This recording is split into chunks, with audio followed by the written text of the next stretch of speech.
Sejam todos bem-vindos e que a paz de Jesus esteja conosco. Então, a gente vai, essa noite, a palestra é sobre Diante da Justiça, do livro Palavras da Vida Eterna, de Francisco Xavier. A mensagem é de Emmanuel. Faz um tempo que eu não dou palestra, não é o meu favorito, então, bear with me. Os livros, as coleções dos livros as mensagens de Emmanuel, dos livros de Emmanuel por Chico Xavier, sempre inicia...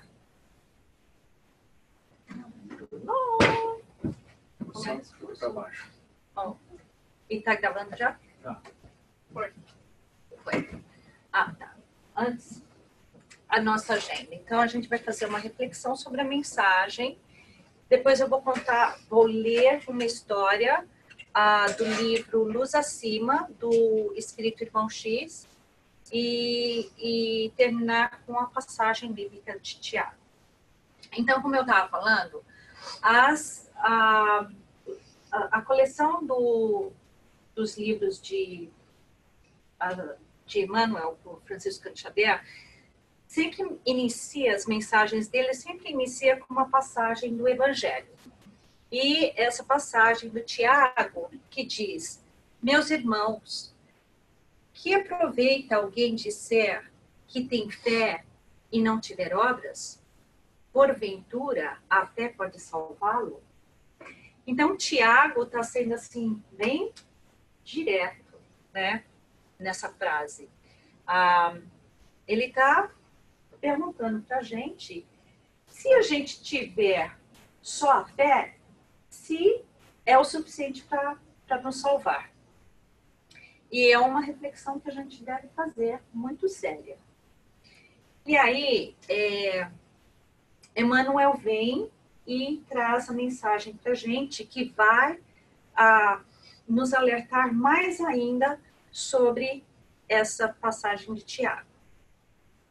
Então, Emmanuel começa dizendo: estranha a norma do homem quando julga possuir as chaves da vida superior, simplesmente por manter a fé, como se bastasse apenas a convicção para que se realize o serviço determinado.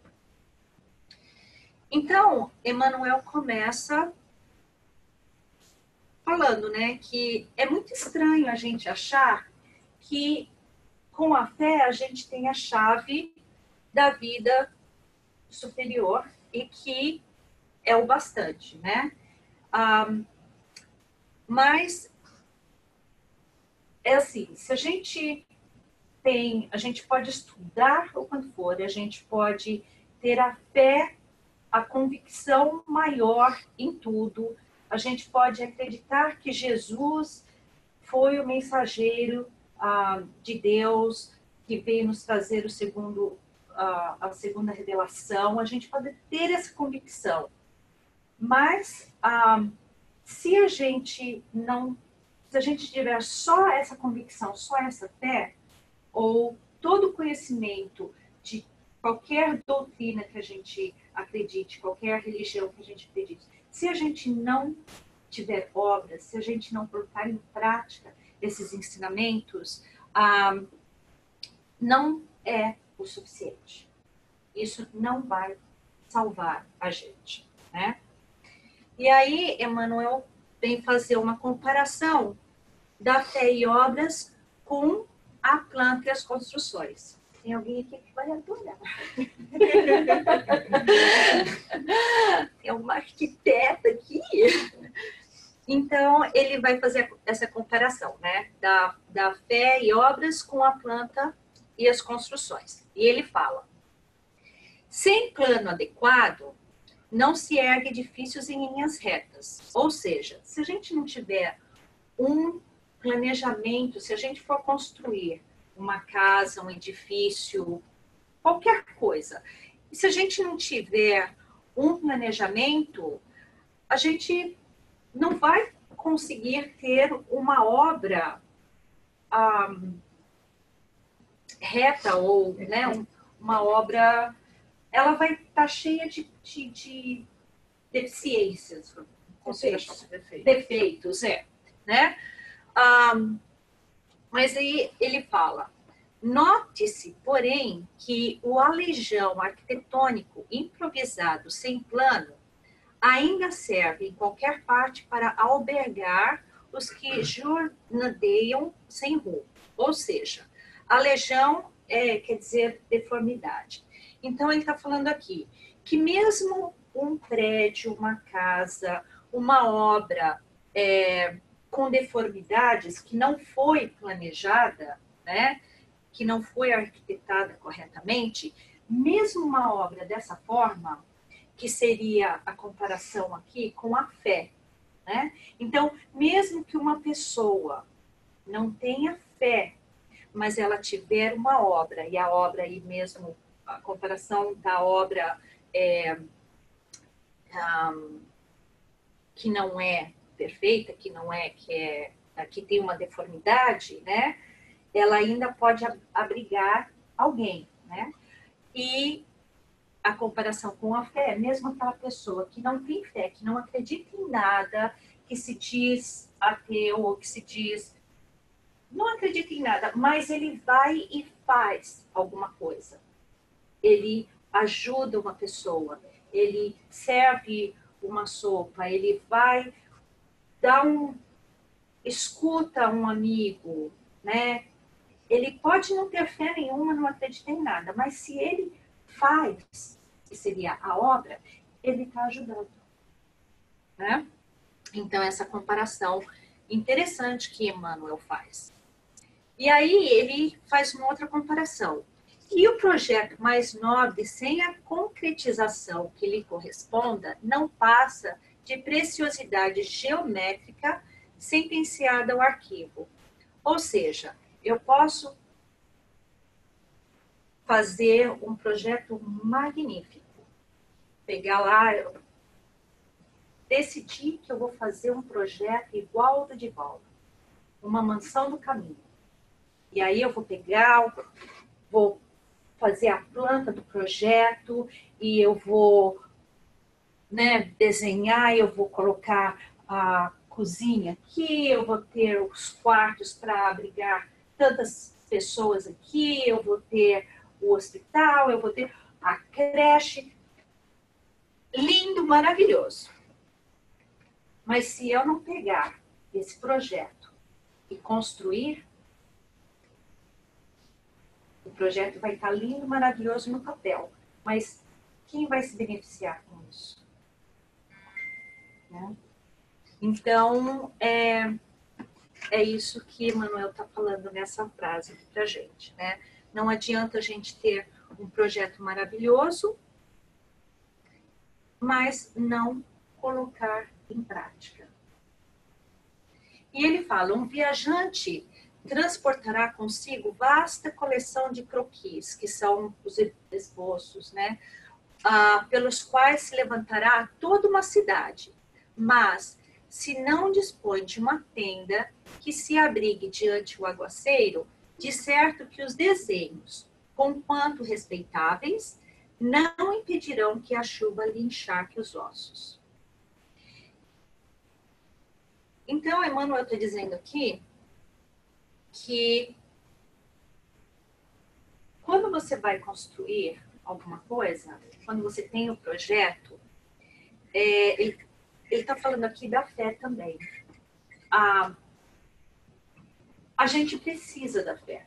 A fé é de extrema importância, né? Então, quando um engenheiro vai fazer uma obra, o que ele faz? Está lá o terreno vazio, ou o terreno cheio de mato, ele vai passar o trator, vai manar a terra. E qual que é o próximo passo?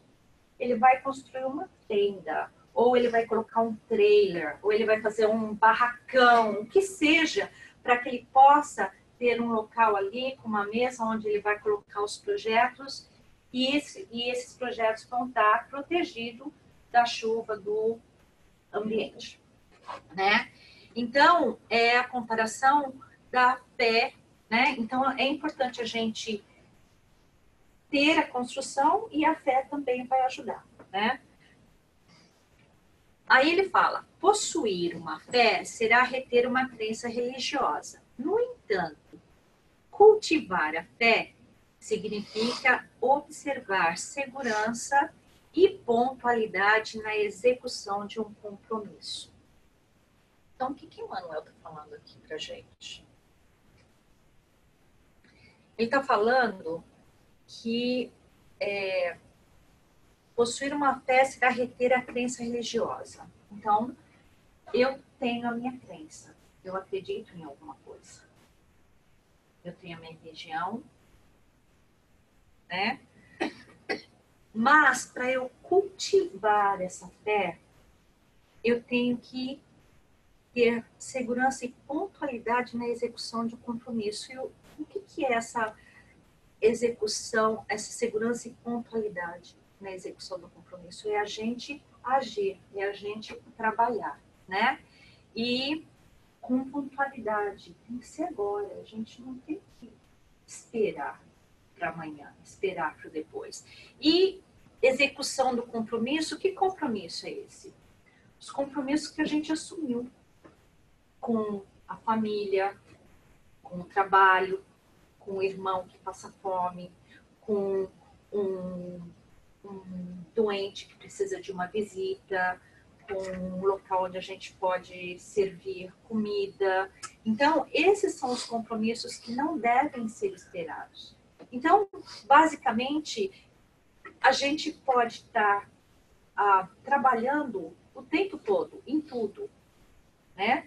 A caridade a gente pode fazer diariamente e o tempo todo, né? A gente pode tratar bem os companheiros de trabalho, aquela pessoa que às vezes, né, é super grossa com a gente ter a paciência, é a gente ter a compreensão. Isso é uma forma de caridade. É a gente ver alguém que não está bem, a gente tentar ajudar essa pessoa a ver o que está acontecendo. E então a gente pode estar trabalhando o tempo todo, né? E aí ele continua dizendo: ninguém resgata uma dívida unicamente por louvar o credor. À vista disso, não nos iludamos. Asseguremo-nos de que não faltará a bondade divina, mas construamos em nós a humana bondade. Então, assim, se eu pego um dinheiro emprestado com a Márcia, né? A Márcia me emprestou esse dinheiro de muita boa vontade. Eu tenho fé nela, que ela é uma pessoa boa e que ela está me ajudando. Mas a minha fé não vai pagar o que eu devo para ela. Só a minha fé? Se eu falar, ai, Márcia, eu tenho muita fé. Nossa, eu tenho uma fé em você. Não vai pagar, gente. Não vai pagar. Então, como é que a gente paga? A gente paga trabalhando, né? Não é eu vou trabalhar para a Márcia, não é isso. Eu vou trabalhar para ter condições de pagar a Márcia. Dessa forma, é a mesma coisa quando ele fala: asseguramos-nos de que não faltará a bondade divina. A bondade divina, o que é? É Deus fazendo empréstimo para a gente. Porque a nossa reencarnação aqui, tudo que a gente tem aqui é um empréstimo. E que a gente vai voltar e que a gente vai prestar conta desse empréstimo, né? Os filhos, a família, o trabalho, a riqueza, tudo isso são empréstimos, né? São oportunidades. Então, o dinheiro que a Márcia me emprestou está me dando a oportunidade para alguma coisa, ou salvar uma dívida, ou qualquer coisa. Eu estou precisando, ela me emprestou dinheiro é uma oportunidade para mim que eu vou ter que pagar. A bondade divina é a mesma coisa, né? Deus nos dá e a gente vai ter que pagar. Então, construamos em nós a bondade humana. Como? Trabalhando, servindo, ajudando, amando. Por muito alta confiança de alguém no poder maior do universo, isso, por si só, não lhe confere o direito de reclamar o bem que não fez, né? Então, de novo, Emmanuel vem falar para a gente. Eu posso ter toda a confiança no universo maior, no poder do universo maior. Mas, depois, se eu ficar parada, se eu não fizer nada, se eu não colocar em prática as obras, né? Se eu não, depois eu não vou poder reclamar do que eu não fiz. E aí a gente volta para a passagem inicial de Tiago, que ele diz: de que adianta, meus irmãos, alguém dizer que tem fé se não tem obras? Acaso a fé pode salvá-lo? Se um irmão ou irmã estiver necessitado de roupas e de alimento de cada dia, e um de vocês lhe disser: vai em paz, aqueça-se e alimente-se até satisfazer-se, sem porém lhe dar nada, de que adianta isso? Assim também a fé, por si só,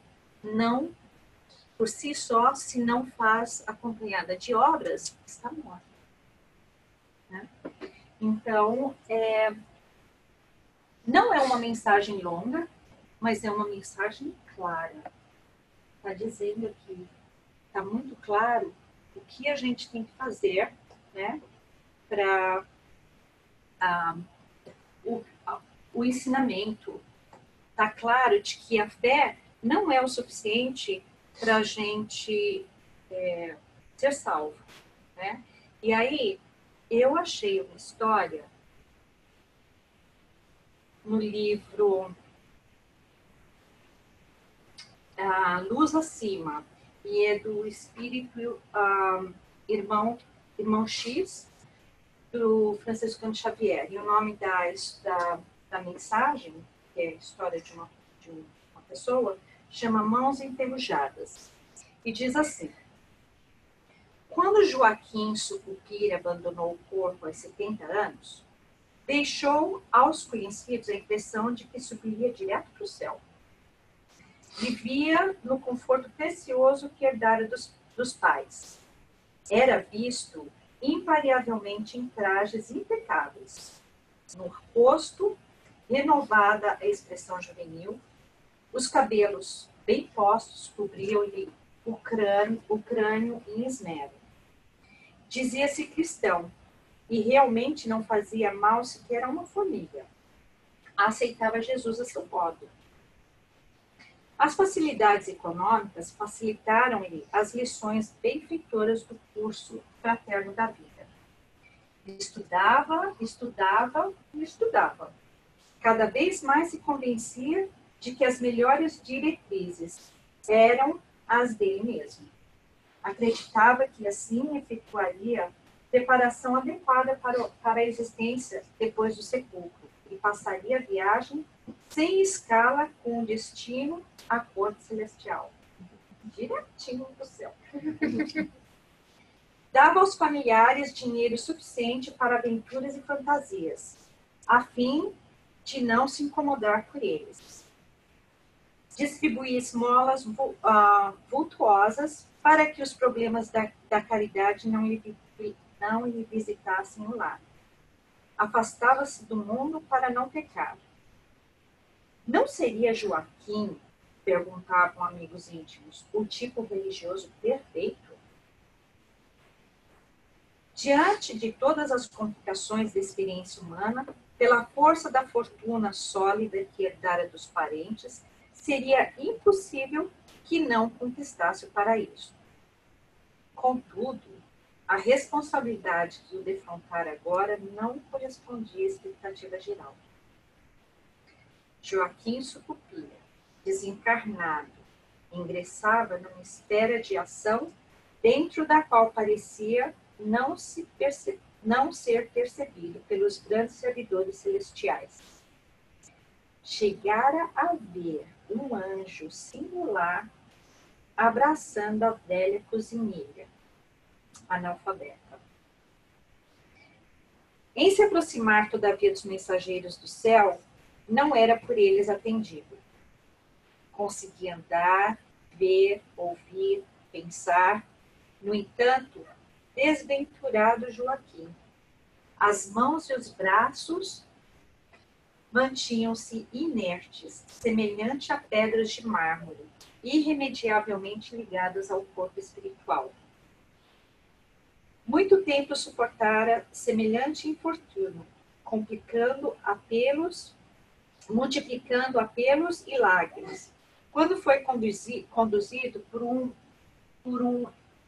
entidade caridosa a pequeno tribunal de socorro, que funcionava de tempos em tempos nas regiões inferiores onde confundia. O benfeitor, que desempenhava ali função de juiz, reunida a Assembleia de Espíritos Penitentes, declarou não contar com muito tempo em face das obrigações que o prendiam nos círculos mais altos e que viera até ali somente para liquidar casos mais dolorosos e urgentes. Devotados companheiros do bem selecionavam a meia dúzia de sofredores que poderiam ser ouvidos, dentre os quais, por último, figurou Joaquim Sucupira, a exibir braços petrificados. Chorou, rogou, lamuriou-se. Quando pareceu disposto a fazer o relatório geral da existência finda, o julgador obtemperou. Não, meu amigo. Não trate da sua biografia. O tempo é curto, vamos ao que interessa. Examinou e detidamente o observou passados alguns instantes. Sua maravilhosa acuidade mental demonstra um estudo que estudou muitíssimo. Fez um pequeno intervalo e questionou.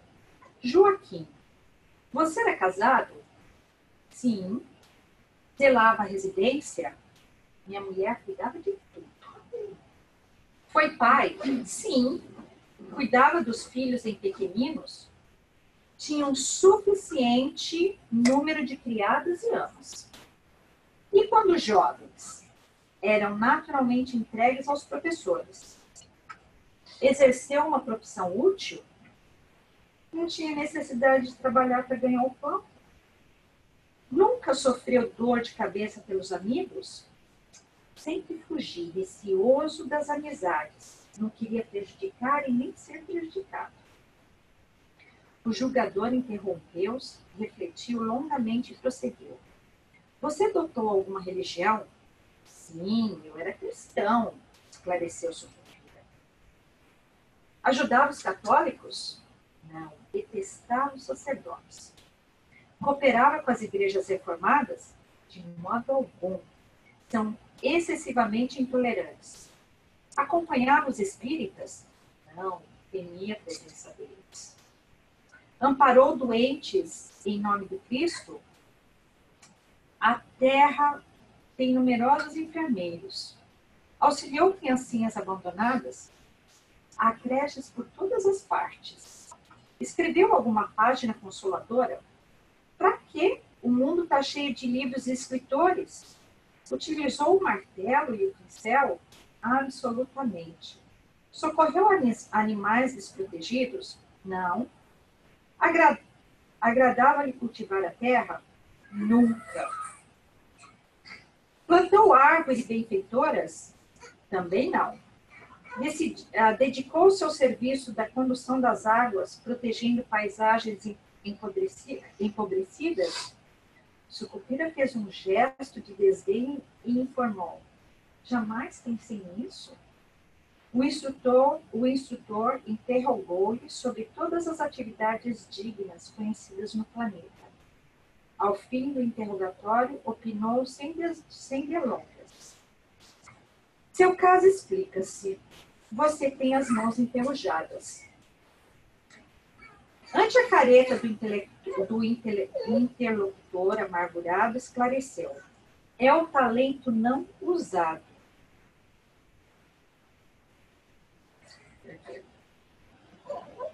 É o talento não usado, meu amigo. Seu remédio é regressar à lição. Repita o curso terrestre.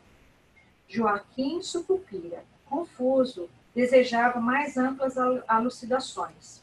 O juiz, porém, sem tempo de ouvi-lo, entregou-o aos cuidados de outro companheiro. Rogério, carioca desencarnado, recebeu-o de semblante amável e feliz. Após escutar-lhes compridas lamentações, convidou-o pacientemente. Vamos, Joaquim sucupira.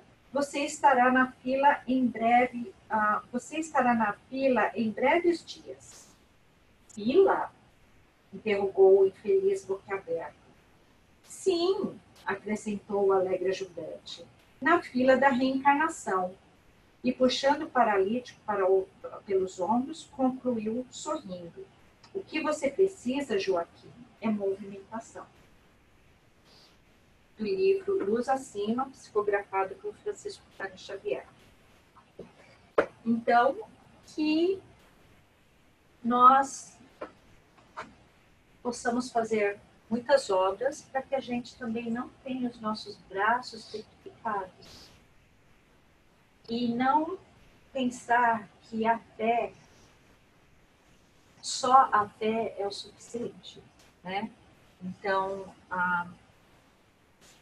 de novo, essa mensagem eu acho que está bem clara para a gente, é uma reflexão que a gente deve fazer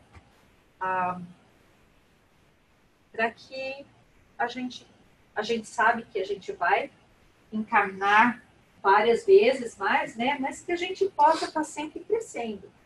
Porque se a gente ficar parado, a gente estaciona. A gente não regride, mas a gente estaciona. Né? Então, muito obrigada pela atenção de vocês.